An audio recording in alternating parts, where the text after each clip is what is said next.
Quel type de robinet pour ma cuisine? Alors, mélangeur ou mitigeur? Notez que le mélangeur dispose de 2 poignées de commande pour réguler l'arrivée d'eau chaude et d'eau froide.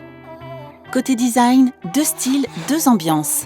Les mélangeurs pouvant être traditionnels et élégants, avec des boutons en céramique par exemple, ou carrément modernes. Le mitigeur, quant à lui, permet de régler grâce à une commande unique, le débit et la température de l'eau. Il est plutôt du genre fonctionnel et souvent relativement sobre. Zoom sur la forme du bec. Pour bien choisir le bec de son robinet, il faut tenir compte de l'évier bien sûr, mais aussi de la cuisine dans son ensemble.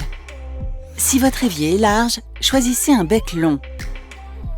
S'il est peu profond, un bec haut pour pouvoir passer de grands plats en dessous. Si vous avez une fenêtre au-dessus de l'évier, prenez un bec suffisamment bas pour pouvoir l'ouvrir. Même chose si votre évier est derrière un bar, veillez à ce que le bec ne dépasse pas. C'est la base.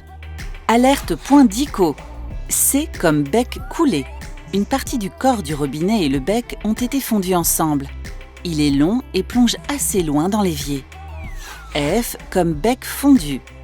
Il s'agit d'un bec court. Le corps du robinet et le bec ont été fondus ensemble et forment un angle à 45 degrés. R comme bec rapporté. Le bec est fondu seul, puis assemblé au corps du robinet pour un résultat plus allongé que le bec fondu. Pour finir, douchette extractible ou pas?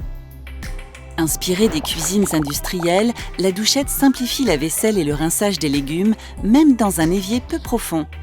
Le jet s'oriente et se déplace comme on veut, mais pas pour faire des blagues. La douchette extractible permet en position incluse de se fondre avec le bec de l'évier et de conserver une fonction classique.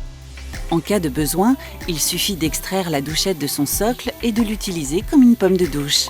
Elle est donc esthétique, discrète et fonctionnelle. Et ça, on aime. Maintenant que vous avez toutes les cartes en main, à vous de choisir.